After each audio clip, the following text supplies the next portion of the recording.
വന്നത് cambric കോട്ടണിലുള്ള running fabric ആണ്. നമുക്കൊരു മിൽക്കി വൈറ്റും ബ്ലാക്കും കൂടിയുള്ള കോമ്പിനേഷനിലേക്കാണ് വരുന്നത്. ബേസ് കളർ എല്ലാം വൈറ്റ് കളറിലേക്ക് പോകുന്നു. അതിനകത്ത് ബ്ലാക്ക് കളറിലുള്ള പ്രിന്റ് ആണ് കേട്ടോ.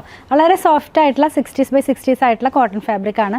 149 രൂപയാണ് 1 മീറ്ററിന് ഇതിന്റെ പ്രൈസ് വന്നിരിക്കുന്നത്. നമുക്കൊന്ന് കണ്ടു നോക്കാം. കുറച്ച് ഡിസൈൻസ് ആണ് ഇതിനകത്ത് അവൈലബിൾ ആയിട്ടുള്ളൂ. അതുപോലെ തന്നെ വന്നിരിക്കുന്നത് ഒരു പേസ്ലി പ്രിന്റിന് ഒരു ഡിഫറെന്റ് പാറ്റേണിലേക്ക് ഡിസൈൻ ചെയ്ത പോലെയാണ് കേട്ടോ ഇതിനകത്തുള്ള ഒരു പ്രിന്റ് പോകുന്നത്. വളരെ സിമ്പിൾ ആയിട്ടുള്ള ഒരു ഡിസൈൻ ആണ്. ഇത് ഇങ്ങനെ ഇരിക്കുന്നു. നമ്മളിത് വെയർ ചെയ്ത് കഴിയുമ്പോൾ വൈറ്റിനകത്തേക്ക് ബ്ലാക്ക് ഒക്കെ നമുക്ക് എപ്പോഴും ആവശ്യം വരുന്ന ഒരു ഡിസൈൻ ആണല്ലോ. അപ്പോൾ ആ ഒരു സ്റ്റൈലിലേക്ക് പോകുന്നു. നെക്സ്റ്റ് വൺ വരുന്നത് ഒരു ലൈൻ പാറ്റേണിലേക്ക് പോകുന്ന പോലെ അതിന്റെ കൂടെ തന്നെ ചെറിയൊരു ബുട്ട ഡിസൈനും കൂടെ വരുന്നു. ഇതെല്ലാം പ്യുവർ ജയ്പൂർ ആണ്.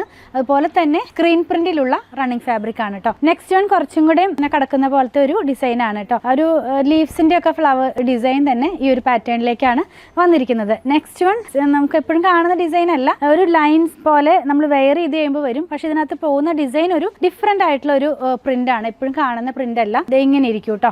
കണ്ടോ, നല്ല ഒരു യുണീക്ക് ആയിട്ടുള്ള ഒരു പ്രിന്റ് എന്ന് വേണമെങ്കിൽ നമുക്ക് പറയാം. ആ ഒരു പാറ്റേണിലേക്ക് പോകുന്നു. നെക്സ്റ്റ് വൺ വരുന്നത് ജിയോമെട്രിക്കൽ പാറ്റേണിലുള്ള ഡിസൈൻസ് ആണ്. കുറേ അധികം ഡിസൈൻസിനെ ഒരു ഫാബ്രിക്കിലേക്ക് ചെയ്ത് കഴിഞ്ഞാൽ അങ്ങനെ ഇരിക്കും. അങ്ങനെയാണിത്. നമ്മൾ വെയർ ചെയ്യുമ്പോൾ ഇങ്ങനെ വരും കേട്ടോ. ഈ ഒരു ഫാബ്രിക് വളരെ സോഫ്റ്റ് ആയിട്ടുള്ള കോട്ടൺ ഫാബ്രിക്. ലാസ്റ്റ് വൺ ആ ഒതന്റിക് ആയിട്ടുള്ള ഒരു ജയ്പൂർ ഡിസൈൻ ഉണ്ടല്ലോ, ആ ഒരു പ്രിന്റിലേക്കാണ് വരുന്നത് കേട്ടോ. അപ്പോൾ ഇത് ഇങ്ങനെ ഇരിക്കും. നമ്മളിത് വെയർ ചെയ്ത് കഴിയുമ്പോൾ ഇത് ഇങ്ങനെ ഇരിക്കും കേട്ടോ.